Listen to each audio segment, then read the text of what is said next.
Welcome to That's Good Sports. I am the gum on the bottom of your shoe in a men's bathroom flooded with drunken, misaimed pee of football talkers Brandon Pernin. Today, I'm breaking down the matchup between the 2-9 Jacksonville Jaguars and the 7-4 Denver Broncos, who will be led by Paxton Lynch. Let's trust in Paxton the way I trust in Charlotte's Web hemp oil. That's right, I have a sponsor, an official sponsor with CWHemp.com, and if you go there now, you can get hemp oil and use the promo code That's Good, all one word, That's Good, and you can get 10% off. This is the same stuff Jake Plummer uses, and I've been using it for the last month to help me with my fucked up lower back, anxiety, and sleep problems. I literally take it every night and I feel like this. Yeah! Instead of like this. If you have anxiety, sleep problems, pain management issues, and hate taking pills like I do, I can't recommend Charlotte's Web all natural wellness in a bottle enough. Again, the promo code is That's Good, CWHemp.com. That's Good Broncos.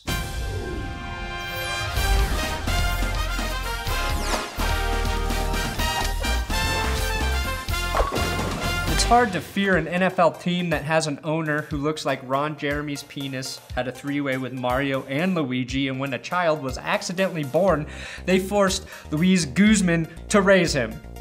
Tell me in the comments which NFL owner makes poor fashion choices, Mark Davis or Shahid Khan.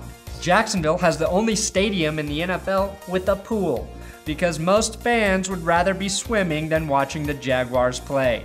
But for whatever reason, I still have to give them a half point for home field advantage. To help us today are big, scary cats. Just like the big, scary Jaguars. Give it to them, cats! Gary Kubiak versus Gus Bradley. Gary and Gus. Gus and Gary. We're Gary and Gus. I criticized Kubiak for not at least trying to do something at the end of regulation last week with 12 seconds and 2 timeouts. But I supported the 62-yard field goal attempt that led to the Chiefs' miraculous win at Mile High. With the loss of fullback Andy Janovich and Trevor Siemian's ankle injury, Kubiak has his work cut out for him this week. Gus Bradley was a great defensive coordinator in Seattle, but has struggled to find success as a head coach in Jacksonville. My guess is this is his last season in Florida. I like Bradley, and not just because he makes weird faces in front of the refs. However, even with the talented roster and high draft pick after high draft pick, he hasn't been able to put it all together for the Jags. Scary Cats, can you help us call this matchup a wash? Oh, Scary Cats, no points. Paxton Lynch versus Blake Bortles. It's official, Paxton Lynch will get the start. It's the Lynch versus Bortles Bowl, a QB matchup so under-anticipated not even Phil Simms wants to call the game. I expect Paxton to play much better than he did against Atlanta. He's had 2 months to absorb the playbook, get some reps in at practice, and switch to a paleo diet.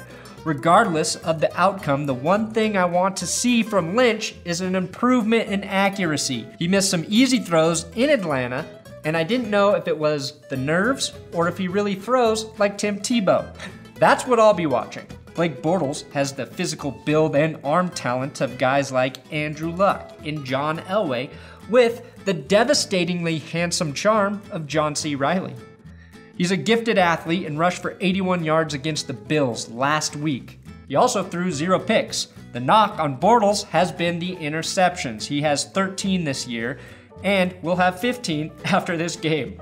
Bortles finally won't finish an NFL season as the most sacked QB like he did in 2014 and 2015. Congratulations, Blake, and I give you a small 0.25 advantage. Broncos running backs and O-line versus Jags front 7. The Jaguars front 7 sacked Tyrod Taylor 5 times last week, which is right on par with the 5 sacks this Broncos O-line gave up to KC. This is pretty concerning, considering Tyrod is probably harder to sack than even the athletic Paxton Lynch. 2 of those sacks came from former Broncos defensive end Malik Jackson. He used to be me likey Jackson. Now he's me missy you Jackson. Jackson is the best player on that D-line. Dante Fowler is essentially a rookie after missing all of his rookie year with a torn ACL.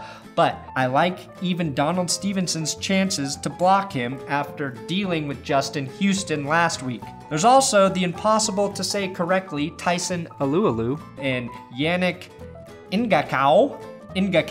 Jacksonville's linebackers, Miles Jack, Paul Posluszny, and Telvin Smith are playing really well, but what the defense lacks is the ability to create turnovers. They have 6 forced fumbles on the season. That's at the bottom of the league. Sam Brilo clearly wasn't ready last week, and I have no idea why Denver thought testing him against Justin Houston was a good idea. The run game continues to be average at best. However, I think Lynch will make some plays with his legs, maybe softening that D just a little bit for Booker and Bibbs. Losing Janovich hurts, but I have faith in Hammer Pound Thompson to fill in adequately. But Jacksonville gets a small advantage, 0.25, because of the solid play from their linebackers and the scary cats. Broncos receivers versus Jags secondary. Prince Amukamara is the best corner in that Jacksonville secondary, not rookie Jalen Ramsey. Ramsey gets the attention, but he has 0 picks this season and 1 pass defended. He's been pretty good against the run, is extremely athletic, but is struggling in coverage. Aaron Colvin and Amukamara are the guys to watch for in coverage. Jacksonville also has 2 pretty good safeties in Jonathan Sifrin and Tashawn Gibson, or Cyphrin. Gibson and TJ Ward both played with the Browns in 2013 and both had what many would call breakout seasons. Ward, the hitter, Gibson, the ball hawk. The Browns lost both players, hence why they suck all the time. Jacksonville is tied with the Colts for being dead last with 3 interceptions on the season, but are 4th best, allowing only 204.3 passing yards per game. Emmanuel Sanders and Trevor Siemian found chemistry against a very good Chiefs defense last week. It's like they went to eharmony.com before the game and realized they were the perfect fit. Tight end AJ Derby had a couple key 3rd down conversions, which is great, but Benny Fowler, after a big game, is out with a knee injury, so expect to see more of Hair Jordan Taylor. Thank you for that nickname. The Chiefs secondary is better than Jacksonville's, but the Broncos are playing with Paxton Lynch, not Trevor Siemian, which means I have no fucking clue how this will pan out. Jacksonville held Tyrod Taylor last week to 166 yards and 1 touchdown. I think Tyrod is a pretty good comparison to Lynch, which makes me believe this won't be easy for the quarterbacks. I call this a wash, a tie. And what does Scary Cats think of ties?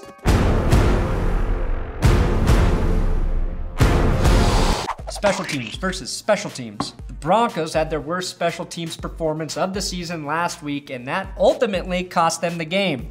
I take responsibility as I complimented them in last week's episode saying this, but outside of that, special teams have been excellent. I apologize, and let's hope the gooch is kinder to the Broncos this week. The Jags kicker, Jason Myers, and punter Brad Nortman are all right. McManus and Dixon are better. Neither team has a return game, but the Broncos promoted wide receiver / returner Khalif Raymond from the practice squad. He may be returning kicks and or punts in place of Norwood, who struggled last week. I believe Raymond could be a difference maker, but he has to prove it first. So I'm calling this also a tie. Scary Cats roar!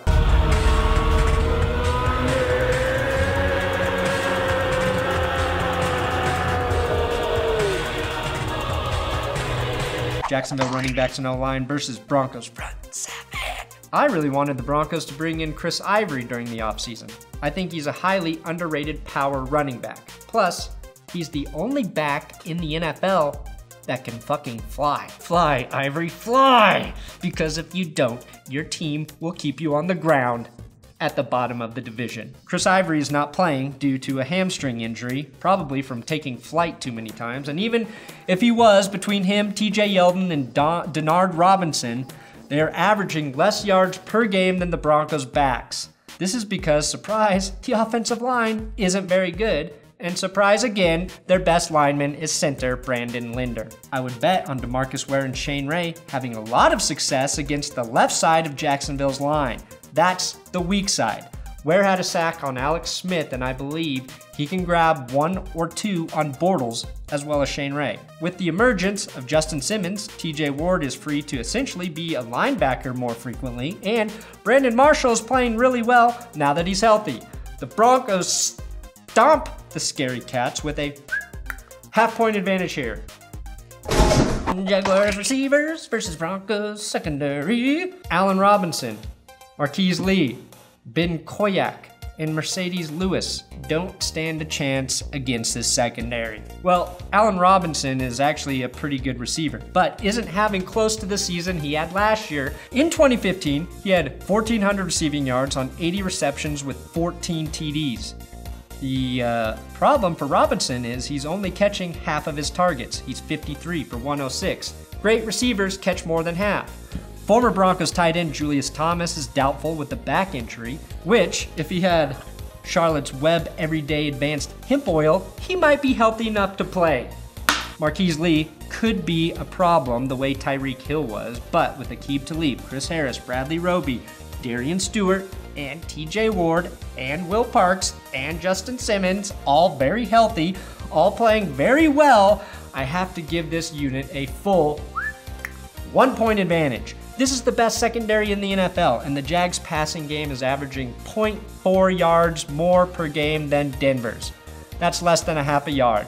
This secondary must dominate for Denver to win. Ain't that right, scary kitties?